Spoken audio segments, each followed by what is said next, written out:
আজ গান্নগর লগে শেয়ার করে হয়েছে বিরিয়ানি রান্নাম আর এই বিরিয়ানি লাই আলুগুন লাল লাল করে বাজি লইম। এটা হচ্ছে আমার একটা স্পেশাল মশলা, আমি বানাই লইছি এটা ঘরে। আর এটা হয়েছে প্যাকেট মশলা বিরিয়ানির। এখানে 1 কেজি চাল লইছি, 1 কাপ পেঁয়াজ কুচাই লইছি। এর যাই আমি বালা করে লাল লাল করে আলুগুনরে বাজি লইলাম। দেখছেন তানারা কিরকম করে বাজতে আসি, একদম লাড়া ছাড়া দিয়া বাজা লাইতে আসি। জামাইরে যদি এরকম করে তেল একখানা বাজি লাইতে হইতাম তাহলে মনটারে শান্তি দিতাম। তারপর আমি কিছুটা পেঁয়াজ ফেরেস্তা করে লমু, আর লাগে পেঁয়াজটি দিয়ে দিলাম।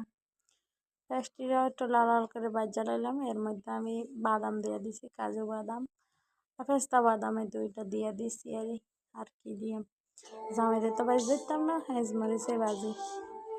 পরে বাদাম টাদাম এটি বাজি সুন্দর করে লই লইছি। এরপর আয়ান বিরিয়ানিটা বসে দিয়ে এর লেগে আমি পেঁয়াজ দিয়ে দিছি কড়াইয়ের মধ্যে, কিন্তু কড়াইয়ের মধ্যে রাখতাম না, কারণ কড়াইয়ের মধ্যে আটতো না, বুঝছেন।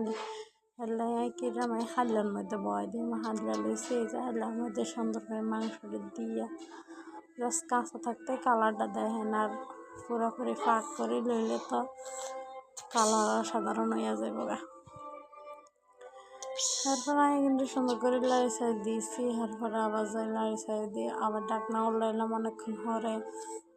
উল্টে আবার চাল টাইল দিয়ে দিছি, দিয়ে একেবারে বালা করে লাড়ি লইছি।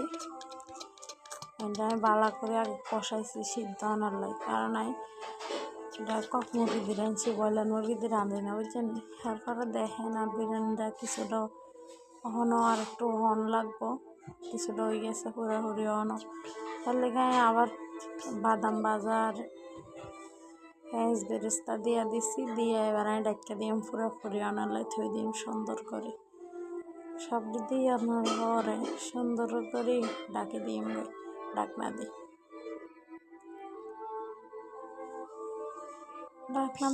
ডাকি দিই আনকি দিয়ে আমার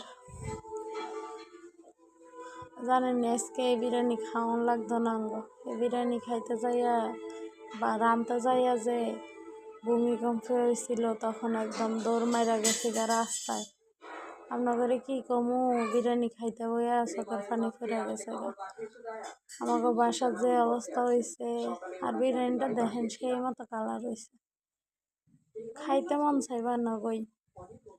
আমার ছেলেরা আর আমার মেয়েরা আগে দিয়ে দিলাম। আর আমার জামাই নামাজ পড়তে গেছে, এখন আইয়ে নাই।